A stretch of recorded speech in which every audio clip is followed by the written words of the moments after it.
Hi friends, welcome back to channel. ഇന്ന് നമ്മൾ കാണാൻ പോകുന്നത് റിവെഞ്ച് ഓഫ് ലവിൻ്റെ 24ാമത്തെ എപ്പിസോഡാണ്. അതായത് അതിൻ്റെ ഫൈനൽ എപ്പിസോഡാണ്. സോ നമുക്ക് നേരെ എപ്പിസോഡിലേക്ക് കടക്കാം. എപ്പിസോഡ് സ്റ്റാർട്ടിങ്ങിൽ തന്നെ കാണിക്കുന്നത് ഇപ്പോൾ ചെങ്ങിൻ്റെ അമ്മ അച്ഛനും കൂടെ ആയിട്ട് കാറിൽ പോകുന്ന ടൈമിന് അമ്മ പറയുന്നുണ്ട് ശീശോങ്ങാണെങ്കിൽ ചെങ്ങിന് വേണ്ടിയിട്ട് അവൻ്റെ വീട് വരെ വിറ്റുന്ന്. ആ സമയം അച്ഛൻ അതിനിപ്പോൾ എന്താ, അവനാണെങ്കിൽ ആ വീട് ഇപ്പോൾ വിറ്റാലും ചെങ്ങ് ജയിലിൽ നിന്ന് പുറത്തിറങ്ങി കഴിയുമ്പോൾ അവനാണെങ്കിൽ ചെങ്ങിൻ്റെ നിന്ന് പൈസ വാങ്ങിച്ചിട്ട് അവനെ ഡിപ്പെൻഡ് ചെയ്ത് ജീവിക്കുമല്ലോ. അപ്പോൾ പിന്നെ അതിൽ വലിയ കാര്യമൊന്നുമില്ല എന്ന് പറയുന്നുണ്ട്. എന്നാൽ ചെങ്ങിൻ്റെ അമ്മയാണെങ്കിൽ നിങ്ങൾക്ക് ഇങ്ങനെയൊക്കെ പറയാം, പക്ഷേ ഒരു വീട് വിൽക്കുമ്പോൾ ആ വീട്ടിൽ നമുക്കുണ്ടാകുന്ന മെമ്മറീസ് എല്ലാം നമുക്കങ്ങനെ വിട്ടു കളയാൻ പറ്റുന്ന ഒന്നല്ലല്ലോ. പ്രത്യേകിച്ച് ശീശു അങ്ങനെ ആ വീട് അവന് ഭയങ്കര അറ്റാച്ച്ഡ് ആയിട്ടുണ്ടായിരുന്ന ഒന്നല്ലേ എന്നിങ്ങനെ പറഞ്ഞിട്ട് അവർ ഡ്രൈവറിൻ്റെ അടുത്ത് നേരെ സെൻട്രൽ സ്ക്വയറിലേക്ക് വിടാൻ പറയാണ്. ആ സമയം അച്ഛൻ എന്തിനാണ് അങ്ങോട്ടേക്ക് പോകുന്നതെന്ന് ഇങ്ങനെ ചോദിക്കുന്നുണ്ട്. എന്നാൽ അവനതിന് മറുപടി കൊടുക്കുന്നില്ല. അതിനുശേഷം നേരെ ആ ഒരു സെൻട്രൽ സ്ക്വയറിൽ എത്തിക്കഴിയുമ്പോൾ അവിടെയായിരുന്നു നമ്മുടെ ശീശു ആണെങ്കിൽ ആ ഒരു ഷുഗർ ഫിഗറിങ്സ് ഒക്കെ വിറ്റുകൊണ്ടിരുന്നത്. അങ്ങനെ നേരെ ചെങ്ങിൻ്റെ അമ്മയാണെങ്കിൽ വണ്ടിയിൽ നിന്ന് ഇറങ്ങി ശീശു അങ്ങനെ അടുത്തേക്ക് ചെല്ലാണ്. ശീശു അങ്ങ് അപ്പോൾ നിങ്ങളെന്താ ഇവിടെ എന്നിങ്ങനെ ചോദിക്കുമ്പോഴത്തേക്കും അന്ന് നീ എൻ്റെ വീട്ടിൽ വന്നപ്പോൾ ഇങ്ങനെ അടുത്ത് ദേഷ്യത്തിൽ സംസാരിച്ചില്ലേ, അത് കാര്യമൊക്കെ എടുക്കല്ലേ, സോറി എന്നിങ്ങനെ പറയുന്നുണ്ട്. ആ സമയം അവനാണെങ്കിൽ ഇല്ലല്ലോ ഒന്നും പ്രശ്നമില്ല, ഇപ്പം നിങ്ങൾ ഫ്രീ ആണെങ്കിൽ ഞാൻ വേണ്ടി നിങ്ങൾക്ക് ഒരു മുട്ടായി ഉണ്ടാക്കി തരാമെന്ന് പറയുന്നുണ്ട്. അങ്ങനെ ചെങ്ങിൻ്റെ മോക്കി എന്ന് പറയുമ്പോൾ അവനാണെങ്കിൽ ഒരു മുട്ടായി ചെയ്ത് കൊടുക്കുന്നുണ്ട്. ഒരു റാബിറ്റിൻ്റെ ഷേപ്പിലുള്ളായിരുന്നു ചെയ്ത് കൊടുത്തത്. ഇതിവൻ ചെയ്യുന്ന കാണുമ്പോഴത്തേക്കും ഇവർക്ക് ഭയങ്കര സന്തോഷമാവുന്നുണ്ട്, ഭയങ്കര സ്നേഹം തോന്നുന്നുണ്ട്. ആ റാബിറ്റിൻ്റെ ഷേപ്പ് ഉണ്ടാക്കി കൊടുക്കുമ്പോൾ അവർ ചോദിക്കുന്നുണ്ട് ഞാനാണെങ്കിൽ ഈ റാബിറ്റിൻ്റെ വർഷത്തിൽ ജനിച്ച ഒരാളാണ്, അതെങ്ങനെ നിനക്കറിയാമെന്ന്. ശീശോങ്ങാണെങ്കിൽ അപ്പോൾ അത് പിന്നെ ചെങ്ങൻ്റെ അടുത്ത് അതിനെക്കുറിച്ച് മുമ്പ് പറഞ്ഞിട്ടുണ്ടെന്ന് പറയാണ്. അതിനുശേഷം അമ്മയാണെങ്കിൽ തിരിച്ച് കാറിലേക്ക് ചെന്നിരിക്കുന്നുണ്ട്. ആ ഒരു ടൈമിന് ചെങ്ങിൻ്റെ അച്ഛനാണെങ്കിൽ ആ ഒരു മുട്ടായി കണ്ടിട്ട് എന്ത് സാധനം ഇത് എടുത്ത് ദൂരെ എറിയാനായിട്ട് പറയുന്നുണ്ട്. എന്നാൽ ചെങ്ങിൻ്റെ അമ്മയാണെങ്കിൽ നിങ്ങൾക്ക് ഇതുപോലെ ഒന്ന് എനിക്ക് ഉണ്ടാക്കി തരാൻ പറ്റുമോ, പറ്റില്ലല്ലോ, അപ്പോൾ പിന്നെ നിങ്ങൾ കൂടുതൽ ഡയലോഗ് പറയാൻ വരണ്ടെന്നൊക്കെ പറഞ്ഞിട്ട് നിങ്ങളൊന്ന് ശ്രമിച്ചിരുന്നെങ്കിൽ ഈ നേരം കൊണ്ട് ചെങ്ങൊരു പക്ഷേ ജയിലിൽ നിന്ന് പുറത്തിറങ്ങിയേനെ, നമ്മുടെ കമ്പനിയുടെ ലോയറിനെ വെച്ച് അവനെ പുറത്തിറക്കിപ്പിച്ചാൽ പോരായിരുന്നോ എന്നിങ്ങനെ ചോദിക്കുകയാണ്. ആ സമയം അച്ഛനാണെങ്കിൽ അവൻ കുറച്ച് കഷ്ടപ്പെടണമെന്ന് പറയുന്നുണ്ട്. എന്നിട്ട് ആ ഒരു മുട്ടായി വാങ്ങിച്ച് കഴിക്കുമ്പോൾ അമ്മയാണെങ്കിൽ നിങ്ങൾ എന്താ മനുഷ്യ കാണിക്കുന്നതെന്ന് വെച്ചിട്ട് ആ ഒരു മുട്ടായി തിരിച്ച് വാങ്ങുന്നുണ്ട്. പിന്നീട് കാണിക്കുന്ന ശീശു അങ്ങ് ആ ഒരു മുട്ടായി വിറ്റുകൊണ്ടിരിക്കുന്ന സമയത്ത് ചെങ്ങി അവനെ കാണാൻ വരുന്നതാണ്. ചെങ്ങി പറയുന്നുണ്ട് ഞാൻ ലോയറുമായിട്ട് ചെങ്ങിനെ കാണാൻ പോയിട്ടുണ്ടായിരുന്നു എന്ന് പറഞ്ഞിട്ട് ചെങ്ങ് നിനക്ക് ഒരു പേപ്പർ തരാൻ പറഞ്ഞു എന്ന് പറഞ്ഞ് ഒരു ചെറിയ പേപ്പർ കൊടുക്കുന്നുണ്ട്. കഴിഞ്ഞ എപ്പിസോഡിൽ ശീശു അങ്ങ് ചെങ്ങിനെ മീറ്റ് ചെയ്യാൻ പോയപ്പോൾ ചെങ്ങ് ലാസ്റ്റ് അവൻ്റെ അടുത്ത് ഐ ഹേറ്റ് യു എന്ന് പറഞ്ഞിട്ടായിരുന്നു എഴുന്നേറ്റ് പോയിട്ടുണ്ടായിരുന്നത്. ഇപ്പോൾ അവൻ ആ പേപ്പർ തുറന്നു നോക്കുമ്പോൾ അതിൻ്റെ അകത്ത് ചെങ്ങ് എനിക്കിൻ്റെ അടുത്ത് ദേഷ്യമൊന്നുമില്ല, നീ എനിക്ക് വേണ്ടിയിട്ട് നിൻ്റെ വീടൊക്കെ വിറ്റു എന്ന് കേൾക്കുമ്പോൾ എനിക്ക് ഒരുമാതിരി തോന്നിയതുകൊണ്ടാണ് ഇങ്ങനെ പറഞ്ഞിട്ട് എഴുതിയിട്ടുണ്ടായിരുന്നു. ശീശു അങ്ങ് വീട്ടിൽ വന്നിട്ടായാലും ആ ഒരു പേപ്പർ തന്നെ നോക്കിക്കൊണ്ടിരിക്കുമ്പോൾ ജിയ അങ്ങ് അവൻ്റെ അടുത്തേക്ക് വരുന്നുണ്ട്. അപ്പോൾ ശീശു അങ്ങ് പറയുന്നുണ്ട് നാളെയാണ് കോടതിയിൽ ചെങ്ങിൻ്റെ കേസ് നടക്കുന്നത്, ചെങ്ങു എന്നെയും കൊണ്ട് പോകാമെന്ന് പറഞ്ഞതാണ്, പക്ഷേ ഞാൻ വരുന്നില്ല, എനിക്ക് പകരം നീ അവൻ്റെ കൂടെ പോകാൻ പറയുന്നുണ്ട്. ആ സമയം ജിയാങ്ങാണെങ്കിൽ അതെന്താ, ചെങ്ങാണെങ്കിൽ പുറത്തിറങ്ങുമ്പോൾ അവൻ ആദ്യം കാണാൻ ആഗ്രഹിക്കുന്നത് നിന്നെ ആയിരിക്കത്തില്ലേ, നീ അവിടെ വേണമെന്ന് പറയുന്നുണ്ട്. ശീശു അപ്പോൾ അവനെങ്ങാനും റിലീസായില്ലെങ്കിൽ ഞാൻ എന്ത് ചെയ്യുമെന്ന് ചോദിക്കുന്നുണ്ട്. അതിന് ജിയാങ്ങിനും ഒരു മറുപടി ഉണ്ടായിരുന്നില്ല. അങ്ങനെ പിറ്റേ ദിവസം ചെങ്ങിൻ്റെ പാരൻസ് ആണെങ്കിൽ കോടതിയുടെ ഫ്രണ്ടിൽ തന്നെ ചെങ്ങിന് വേണ്ടി വെയിറ്റ് ചെയ്ത് നിൽക്കുന്നുണ്ട്.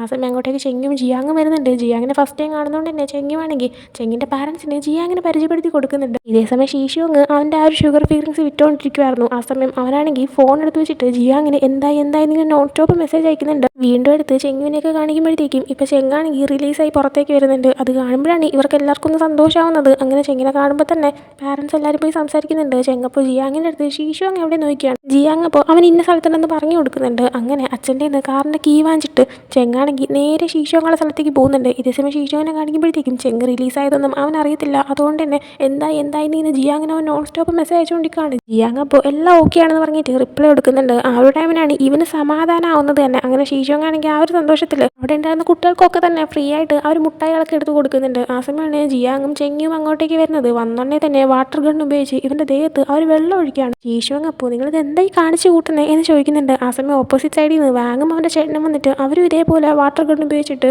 ശീശോങ്ങിൻ്റെ ദേഹത്ത് വെള്ളം ഒഴിക്കുന്നുണ്ട്. ശീശോങ് അപ്പോൾ മിണ്ടായിരിക്കാൻ പറഞ്ഞിട്ട് രക്ഷപ്പെടാൻ ശ്രമിക്കുന്നുണ്ട്. എന്നാൽ അവർ നാലുപേരും കൂടെ ഇവനെ വളങ്ങിയിട്ട് അവനെ കുളിപ്പിച്ചെടുക്കുന്നുണ്ട്. ആ സമയമാണ് അങ്ങോട്ടേക്ക് ചെങ്ങ് വരുന്നത്. ചെങ്ങ് വെറുതെ അല്ല വന്നത്, വാട്ടർ ടാങ്കൊക്കെ വെച്ചിട്ട് ഒരു വണ്ടിയിലായിരുന്നു വന്നിട്ടുണ്ടായിരുന്നത്. അവൻ നേരെ തന്നെ അതിൻ്റെ പൈപ്പ് ഓപ്പൺ ആക്കുന്നുണ്ട്, എല്ലാവരെയും കുളിപ്പിക്കുന്നുണ്ട്. അങ്ങനെ പിന്നീട് എല്ലാവരും തന്നെ അവിടെ എൻജോയ് ചെയ്യുന്നതൊക്കെ കാണിക്കുകയാണ്. അതിനുശേഷം കാണിക്കുന്ന ശീശോങ്ങും ചെങ്ങും കൂടെ ആയിട്ട് വീട്ടിൽ ഇരിക്കുന്നതാണ്. ആ സമയം ശീശോങ്ങാണെങ്കിൽ നീ ഇല്ലാത്ത സമയത്ത് അതുങ്ങളെല്ലാം എന്നെ വെള്ളം നനച്ച് കുളിപ്പിച്ചു, നീ വന്നുകൊണ്ടാണെങ്കിൽ രക്ഷപ്പെട്ടെന്നൊക്കെ പറയുന്നുണ്ട്. ആ സമയം ചെങ്ങാണെങ്കിൽ ശീശോങ്ങനെ ഹഗ് ചെയ്തിട്ട് താങ്ക് യു എന്ന് പറയുന്നുണ്ട്. ശീശോങ്ങ പോ നീ എന്തിനാണ് താങ്ക്സ് പറയുന്നത് എന്ന് ചോദിക്കുമ്പോൾ ചെങ്ങാണെങ്കിൽ അത് പിന്നെ ബ്രദേഴ്സ് തമ്മിലായാൽ പോലും എന്ത് പ്രശ്നം ഉണ്ടായാലും അതൊക്കെ സോറിയും താങ്ക് യു ഒക്കെ പറഞ്ഞ് തീർക്കണമെന്നാണ്, അതുകൊണ്ടാണെങ്കിൽ ഇപ്പം ഇങ്ങനെ പറഞ്ഞതെന്ന് പറയുന്നുണ്ട്. ആ സമയം ശീശോങ്ങ് അതിന് നമ്മൾ ബ്രദേഴ്സ് അല്ലല്ലോ, നമ്മൾ കപ്പിളല്ലേ എന്നിങ്ങനെ പറയാണ്. ആ സമയം ചെങ്ങ് അപ്പം നമ്മൾ കപ്പിളാണെന്നുള്ള കാര്യം നിനക്ക് നന്നായിട്ട് അറിയാമല്ലോ, എങ്കിൽ പിന്നെ എന്നെ ഹബ്ബീന്ന് വിളിക്കാനായിട്ട് പറയുന്നുണ്ട്. ആ സമയം ശീശോങ്ങ് പറ്റത്തില്ല എന്ന് പറഞ്ഞിട്ട് എനിക്ക് ഉറക്കം വരുന്നു എന്ന് പറഞ്ഞിട്ട് കയറി കിടക്കുന്നുണ്ട്. ചെങ്ങും ആ ഓക്കെ നമുക്ക് ഉറങ്ങാമെന്ന് പറഞ്ഞിട്ട് ശീശോങ്ങ് ഉറങ്ങുന്ന തന്നെ നോക്കിക്കൊണ്ടിരിക്കുന്നുണ്ട്. അന്ന് നൈറ്റ് ആകുമ്പോഴത്തേക്കും ജിയാങ്ങാണെങ്കിൽ ഇവർക്ക് കഴിക്കാനായിട്ട് ഫുഡ് കൊണ്ടുവരുന്നുണ്ട്. എന്നാൽ ആ സമയവും ശീശോങ്ങ് ഉറക്കമായിരുന്നു. അതുകൊണ്ട് തന്നെ ചെങ്ങ് പൊക്കോ ഫുഡ് വേണ്ട, റൂമിൽ നിന്ന് പൊക്കോളാൻ പറഞ്ഞിട്ട് അവനെ പറഞ്ഞു വിടാണ്. അടുത്ത ദിവസം രാവിലെ ഫുഡ് കൊണ്ടുവരുന്നത് ചെങ്ങുവാണ്. ആ സമയം നമ്മുടെ ശീശോങ്ങ് ഉണർന്നിട്ടില്ല, ഉറക്കമായിരുന്നു. അവനെയും ഇപ്പോൾ ചെങ്ങ് പറഞ്ഞു വിടുന്നുണ്ട്. പിന്നെ അന്ന് നൈറ്റ് ആകുമ്പോഴായാലും ജിയാങ്ങാണെങ്കിൽ ഫുഡും കൊണ്ട് വരുമ്പോഴത്തേക്കും ഷീഷോങ് ഉറക്കമായിരുന്നു. അതുകൊണ്ട് തന്നെ ചെങ്ങാണെങ്കിൽ ഷീഷോങ് ഉണരാതിരിക്കാൻ ഇവനെ പറഞ്ഞു വിടാൻ നോക്കുകയാണ്. എന്നാൽ ജിയാങ് അകത്തേക്ക് കയറി വന്നിട്ട് ഷീഷോങ് ഇത്ര നേരമായിട്ടും ഉണരാത്തോണ്ട് തന്നെ അവൻ ജീവനോടെ ഉണ്ടോയെന്നൊക്കെ നോക്കുന്നുണ്ട്. ആ സമയം ചെങ്ങ് മര്യാദയ്ക്ക് ഇറങ്ങി പോടാന്ന് പറഞ്ഞിട്ട് ഇവനെ പുറത്താക്കുന്നുണ്ട്. അങ്ങനെ പുറത്തേക്ക് ഇറങ്ങാനുമ്പോൾ ചെങ്ങി അവിടെ നിൽക്കുന്നുണ്ടായിരുന്നു. ജിയാങ് പറയുന്നുണ്ട് ഇതുവരെയായിട്ട് എഴുന്നേറ്റിട്ടില്ല, നമ്മൾ ഉണ്ടാക്കി വയ്ക്കുന്ന ഫുഡല്ല, നമ്മൾ വെറുതെ ഫ്രിഡ്ജിൽ കയറ്റിക്കൊണ്ടിരിക്കുന്നതല്ലാതെ ആരും കഴിക്കുന്നില്ല എന്ന്. എന്നാൽ ചെങ്ങി ജിയാങ്ങിന് കഴിക്കാനുള്ള ഫുഡ് എടുത്ത് കൊടുത്തിട്ട് ബാക്കി ഫുഡും കൊണ്ട് നേരെ റൂമിലേക്ക് പോവാണ്. എന്നിട്ട് അവിടുത്തെ ടേബിളിൽ വെച്ചിട്ട് പുറത്തേക്ക് ഇറങ്ങി വരുന്നുണ്ട്. പിന്നീട് കാണിക്കുന്ന അടുത്ത ദിവസം രാവിലെ ഷീഷോങ് എങ്ങനെയൊക്കെ ഉറക്കം എണീക്കുന്നുണ്ട്. അങ്ങനെ ഷീഷോങ് ചെങ്ങ് റൂമിൽ നിന്ന് പുറത്തേക്ക് വരുമ്പോഴത്തേക്കും ജിയാങ് അവിടെ ഫുഡൊക്കെ റെഡിയാക്കി വെച്ചിരിക്കുന്നുണ്ടായിരുന്നു. ഷീഷോങ് അങ്ങനെ ആ ഫുഡ് കണ്ടിട്ട് എനിക്ക് കഴിക്കാനായിട്ട് ഫുഡൊക്കെ എല്ലാവരും റെഡിയാക്കുന്നുണ്ടല്ലോ, എനിക്ക് സമാധാനമായിട്ട് ജീവിക്കാമെന്ന് പറയുന്നുണ്ട്. എന്നാൽ ജിയാങ് ആണെങ്കിൽ അങ്ങനെ സമാധാനമായിട്ട് ജീവിക്കാൻ പറ്റത്തില്ല, ഇനി നിനക്ക് വേണ്ടിയിട്ട് ചെങ്ങി ഫുഡ് കുക്ക് ചെയ്യത്തില്ല, നീ ഏതായാലും ഇപ്പോൾ ഉറക്കണീറ്റ് വന്നില്ലേ, അതുകൊണ്ട് അവൻ ആ പരിപാടി നിർത്തിയെന്ന് പറയുന്നുണ്ട്. എന്നിട്ട് ഉടനെ തന്നെ ജിയാങ് ആണെങ്കിൽ ചെങ്ങുവിനെ കോൾ ചെയ്തിട്ട് ഇതേപോലെ അവസരം ഷീഷോങ് ഉറക്കണീറ്റ് വന്നു എന്ന് പറയുന്നുണ്ട്. ചെങ്ങി അപ്പോൾ സമാധാനം, എനിക്കിനി ഫുഡ് കുക്ക് ചെയ്യണ്ടല്ലോ എന്നിങ്ങനെ പറയുമ്പോഴത്തേക്കും ഷീഷോങ് ആണെങ്കിൽ അയ്യോ ഇനിയിപ്പോൾ ഞാനെങ്ങനെ ഫുഡ് നല്ലത് കഴിക്കും എന്നൊക്കെ പറയുന്നുണ്ട്. ആ സമയം ചെങ്ങ് നിന്നെ ഞാൻ നല്ല അടിപൊളി റെസ്റ്റോറൻറ്റിൽ കൊണ്ടുപോകാമെന്ന് പറയുന്നുണ്ട്. അതേസമയം തന്നെ ഫോണിൽ കൂടെ ജിയാങ്ങിനെ എടുത്ത് ചെങ്ങി പറയുന്നുണ്ട് ഇന്ന് ഞാൻ കുറച്ച് ബിസിയാണ്, എനിക്കിന്ന് വീട്ടിൽ വന്ന് ഫുഡ് ഉണ്ടാക്കി തരാൻ പറ്റില്ല, നിനക്കുള്ള ഫുഡ് നീ തന്നെ ഉണ്ടാക്കിക്കോളാൻ. അതും പറഞ്ഞ് കോൾ കട്ട് ചെയ്ത് കഴിയുമ്പോഴത്തേക്കും ജിയാങ്ങും എന്ത് ചെയ്യണമെന്ന് ഇങ്ങനെ ആലോചിക്കുന്നുണ്ട്. അങ്ങനെ ഷീഷോങ്ങിൻ്റെ അടുത്തും ചെങ്ങിൻ്റെ അടുത്തും ഞാനും കൂടെ നിങ്ങളുടെ റെസ്റ്റോറൻറ്റിലേക്ക് വന്നോട്ടെ എന്നിങ്ങനെ ചോദിക്കുമ്പോൾ ചെങ്ങാണെങ്കിൽ ഷീഷോങ്ങിൻ്റെ അടുത്ത് നിൻ്റെ തീരുമാനം വേണമെങ്കിൽ കൊണ്ടുപോകാമെന്ന് പറയുന്നുണ്ട്. അങ്ങനെ പിന്നീട് കാണിക്കുന്നത് ജിയാങ് ആണെങ്കിൽ അവൻ്റെ ക്ലിനിക്കിൽ വർക്ക് ചെയ്തുകൊണ്ടിരിക്കുമ്പോൾ അവൻ്റെ ക്ലിനിക്കുമായിട്ട് തന്നെ അറ്റാച്ച് ആയിട്ട് ഒരു റെസ്റ്റോറൻറ്റ് ഉണ്ടായിരുന്നു. എന്നാൽ അത് ഭയങ്കര അടിപൊളി റെസ്റ്റോറൻ്റ് ഒന്നുമല്ല. അപ്പോൾ അവനാണെങ്കിൽ ആ ഒരു റെസ്റ്റോറൻറ്റ് ഏരിയയിൽ കൂടി ഇങ്ങനെ പാസ് ചെയ്ത് പോകും. അപ്പോൾ അവൻ്റെ റൂഫ് ടോപ്പ് ഏരിയയിൽ കയറണമെങ്കിൽ അതുവഴി വേണം പോകാനായിട്ട്. അങ്ങനെ അവൻ ഡ്രസ്സൊക്കെ കൊണ്ട് ഇങ്ങനെ പോകുന്ന ടൈമിലാണ് ചെങ്ങു അതിൻ്റെ അകത്ത് നിൽക്കുന്നത് കാണുന്നത്. ചെങ്ങുവിനെ കാണുമ്പോഴത്തേക്കും അല്ല നീ എന്താ ഇവിടെ, നീ സാധാരണ ഈ റെസ്റ്റോറൻറ്റിൽ നിന്ന് ഫുഡ് കഴിക്കാറില്ലല്ലോ, പിന്നെ നീ ഇപ്പോൾ ബാക്ക് സൈഡിൽ കൂടെയാണല്ലോ കയറി വന്നത്, എന്താ കാര്യം എന്ന് ചോദിക്കുന്നുണ്ട്. ആ സമയം ചെങ്ങുവാണെങ്കിൽ അത് പിന്നെ ഞാൻ റെസ്റ്റോറൻറ്റ് അങ്ങ് വാങ്ങാൻ പോവാം, എന്തായാലും നല്ല അടിപൊളിയായിട്ട് പൊയ്ക്കൊണ്ടിരുന്ന റെസ്റ്റോറൻറ്റ് അല്ലല്ലോ, ഈ റെസ്റ്റോറൻറ്റ് വാങ്ങിച്ചിട്ട് നിൻ്റെ ക്ലിനിക്കാക്കാൻ പോവാം, നിൻ്റെ ക്ലിനിക്ക് അല്ലെങ്കിൽ നിനക്ക് വലുതാക്കണമെന്ന് ആഗ്രഹം ഉണ്ടായിരുന്നല്ലോ, നമുക്കിത് അങ്ങ് എക്സ്റ്റെൻഡ് ചെയ്യാമെന്ന് പറയുന്നുണ്ട്. ആ സമയം പെട്ടെന്ന് ഇവൻ പറയുന്നത് ജിയാങ്ങിനെ വിശ്വസിക്കാൻ പറ്റുന്നില്ല. അങ്ങനെ ജിയാങ്ങിനെയും കൊണ്ട് റൂഫ് ടോപ്പിലേക്ക് പോകുന്നുണ്ട്. ജിയാങ്ങിൻ്റെ വിരിച്ചിടാനായിട്ട് തുണികളുണ്ടായിരുന്നു. അങ്ങനെ അതൊക്കെ വിരിച്ചിടുന്ന ടൈമിന് ചെങ്ങി പറയുന്നുണ്ട് നിൻ്റെ ആഗ്രഹം അതായിരുന്നു എന്നൊക്കെ എനിക്ക് നന്നായിട്ട് അറിയാം, അതുകൊണ്ട് നമുക്ക് ഇതങ്ങ് എക്സ്റ്റെൻഡ് ചെയ്യാം, നമുക്കാണെങ്കിൽ ഈ ഭാഗം ലോഞ്ചിൻ്റെ റൂമാക്കാം, ഈ ഭാഗം അവിടെ സ്റ്റാഫിന് ഇരിക്കാനുള്ള ഏരിയ ആക്കാം എന്നൊക്കെ പറഞ്ഞിട്ട് അവൻ്റെ പ്ലാനൊക്കെ അവൻ പറയുന്നുണ്ട്. അതൊക്കെ കേൾക്കുമ്പോഴത്തേക്കും ജിയാങ്ങിനാണെങ്കിൽ ഭയങ്കര ഇമോഷണലൊക്കെ ആവുന്നുണ്ട്. ചെങ്ങിയപ്പോൾ എന്ത് പറ്റി, എൻ്റെ സംസാരമൊക്കെ കേട്ടപ്പോൾ ഒരു സങ്കടം വന്നോ എന്നൊക്കെ ചോദിക്കുന്നുണ്ട്. ആ സമയം ജിയാങ് നീയാണെങ്കിൽ ആ റെസ്റ്റോറൻറ്റൊക്കെ വാങ്ങാനായിട്ട് നിൻ്റെ പാമ്പുകളെ വിറ്റോ എന്നിങ്ങനെ ചോദിക്കുകയാണ്. ആ സമയം ഞാനത് നേരത്തെ വിൽക്കണമെന്ന് പ്ലാൻ ചെയ്തിരിക്കുമായിരുന്നു, അതുകൊണ്ട് നീയാണെങ്കിൽ അതോർത്ത് വിഷമിക്കേണ്ടെന്ന് പറയുമ്പോഴത്തേക്കും നീ എനിക്ക് വേണ്ടി ഇത്രയൊക്കെ ചെയ്യുന്നില്ലേ, പക്ഷേ ഞാൻ നിനക്ക് വേണ്ടി ചെയ്തില്ല എന്ന് ജിയാങ് തിരിച്ച് കരഞ്ഞുകൊണ്ട് പറയുന്നുണ്ട്. ആ സമയം ചെങ്ങി അയ്യ അതിനിപ്പോൾ എന്താ, നീയാണെങ്കിൽ പഠിച്ചൊരു ഡോക്ടറായിട്ട് ഒത്തിരി ആൾക്കാരെ സുഖപ്പെടുത്തുന്നില്ലേ, അത് തന്നെ വലിയ കാര്യമല്ലേ, അപ്പോൾ പിന്നെ ഞാൻ തന്നെ പ്രൊട്ടക്ട് ചെയ്തോളാം, നീയാണെങ്കിൽ ബാക്കിയുള്ളവരെ പ്രൊട്ടക്ട് ചെയ്യാനായിട്ട് പറഞ്ഞിട്ട് കിസ് ചെയ്യാനായിട്ട് പോകുന്നുണ്ട്. എന്നാൽ ആ ടൈമിനാണ് അവിടെ ക്ലിനിക്ക് എക്സ്റ്റെൻഡ് ചെയ്യേണ്ടതായിട്ട് വർക്കിനൊക്കെ വന്ന ഒരാൾ വന്നിട്ട് അവിടെ ഏരിയയിൽ പെയിൻറ്റ് ചെയ്ത് കഴിഞ്ഞു എന്ന് ചെങ്ങുവിൻ്റെ അടുത്ത് വന്ന് പറയുന്നത്. അയാൾ കയറി വന്ന ടൈമിന് ഇവരിങ്ങനെ കിസ് ചെയ്യാൻ പോകായിരുന്നു എന്ന് അയാൾക്ക് അറിയത്തില്ലായിരുന്നു. പക്ഷേ പെട്ടെന്ന് കാണുമ്പോഴത്തേക്കും ഇയാൾക്ക് ഒരുമാതിരി ആവുന്നുണ്ട്. അതുകൊണ്ട് തന്നെ ഇയാൾ പറഞ്ഞു കഴിഞ്ഞിട്ട് നിങ്ങൾ കണ്ടിന്യൂ ചെയ്തോ, ഐ എം സോറി എന്ന് പറഞ്ഞിട്ട് പോവുകയാണ്. അങ്ങനെ ചെങ്ങുവാണെങ്കിൽ നമുക്ക് ഈ കണ്ടിന്യൂ ചെയ്താലോ എന്തെങ്കിലും ചോദിച്ചിട്ട് രണ്ടുപേരും കിസ് ചെയ്യുന്നുണ്ട്. അതിനുശേഷം കാണിക്കുന്നത് ഷീഷുവും ചെങ്ങും കൂടെ ആയിട്ട് ചെങ്ങിൻ്റെ വീട്ടിലേക്ക് പോകുന്നതാണ്. അവിടെ ഇപ്പോൾ ചെങ്ങിൻ്റെ അച്ഛനും അമ്മയും ദൗദവിൻ്റെ കൂടെ കളിച്ചുകൊണ്ടിരിക്കുമായിരുന്നു. ഷീഷുവിനെ ഇപ്പോൾ രണ്ടുപേരും അക്സെപ്റ്റ് ചെയ്തിട്ടുണ്ട്. അതുകൊണ്ട് തന്നെ അവനെ കാണുമ്പോഴും ഇവർക്ക് ഭയങ്കര സന്തോഷമാകുന്നുണ്ട്. ദൗദവാണെങ്കിൽ ആൻറ്റീന്ന് വിളിച്ചുകൊണ്ട് ഷീഷുവിൻ്റെ അടുത്തേക്ക് പോകുന്നുണ്ട്. ആ സമയം ചെങ്ങ് നോക്കുമ്പോൾ അവൻ കുഞ്ഞാർന്നപ്പോൾ ഉള്ള ഒരു എയറോപ്ലെയിനിൻ്റെ കളിപ്പാട്ടം പൊട്ടിയിരിക്കുന്നതാണ്. അതവിടെ ടേബിളിൽ ദൗദവ് കളിച്ചുകൊണ്ടിരിക്കുമായിരുന്നു. ചെങ്ങ് അത് കണ്ടിട്ട് ഇത് പൊട്ടിപ്പോയതല്ലേ എന്നിങ്ങനെ പറയുമ്പോഴത്തേക്കും ചെങ്ങിൻ്റെ അച്ഛൻ അത് പിന്നെ ഇവനത് കളിക്കാൻ വേണമെന്ന് പറഞ്ഞുകൊണ്ട് ഞാൻ പുറത്തെടുത്തതാണ് എന്നിങ്ങനെ പറയുന്നുണ്ട്. എന്നാൽ ദൗദവാണെങ്കിൽ അല്ല മുത്തശ്ശനാണ് അത് പുറത്തെടുത്തത്, ഞാൻ പറഞ്ഞിട്ടല്ല എന്നിങ്ങനെ പറയുന്നുണ്ട്. ആ സമയം ചെങ്ങിൻ്റെ അച്ഛൻ നാണിച്ചിട്ട് അവിടെ നിന്ന് എഴുന്നേറ്റ് പോവാണ്. അയ്യോ കള്ളത്തരം പൊക്കിയല്ലോ എന്ന രീതിയിൽ. ആ സമയം തന്നെ ചെങ്ങ് ദൗദവിന് വേണ്ടിയിട്ട് കളിക്കാൻ വാങ്ങിച്ചുകൊണ്ട് വന്ന കളിപ്പാട്ടമൊക്കെ കൊടുക്കുന്നുണ്ട്. പിന്നീട് നൈറ്റ് ദൗദവാണെങ്കിൽ ചെങ്ങിൻ്റെ ഷീഷോങ്ങിൻ്റെ കൂടെ ഒന്ന് സ്റ്റേ ചെയ്തത്. ചെങ്ങ് നോക്കുമ്പോഴത്തേക്കും ദൗദവിനെ ഇവർ രണ്ടുപേരെ ഇടയ്ക്ക് ഷീഷോങ് കൊണ്ട് കിടത്തുവാണ്. ആ സമയം ഇവനെന്തിനാ നടുക്ക് കിടത്തുന്നത്, അങ്ങോട്ടല്ലേ മാറ്റി കിടക്ക്, എനിക്ക് നിന്നെ ഹഗ് ചെയ്തിടന്ന് ഉറങ്ങണമെന്ന് പറയുന്നുണ്ട്. എന്നാൽ ഷീഷോങ് അവൻ കൊച്ചല്ലേ, അവനെങ്ങനെ വേറെ സ്ഥലത്ത് കിടത്തും, അവൻ പേടിക്കത്തില്ല എന്ന് പറയുമ്പോൾ അവൻ അറ്റത്ത് കിടത്താനായിട്ട് പറയുന്നുണ്ട്. ആ സമയം അതൊന്നും പറ്റത്തില്ല, അവൻ കുഞ്ഞു വെച്ചാണെന്ന് പറഞ്ഞിട്ട് അവനെയും വെച്ചുകൊണ്ട് ഷീഷോങ് ഉറങ്ങാനായിട്ട് തുടങ്ങുന്നുണ്ട്. എന്നാൽ ചെങ്ങ് നിന്നെ ഹഗ് ചെയ്ത് അടങ്ങ് ഉറങ്ങാൻ പറ്റിയില്ലെങ്കിൽ ഞാൻ ഇവിടെ വല്ല അടി നടത്തും എന്നൊക്കെ പറയുന്നുണ്ട്.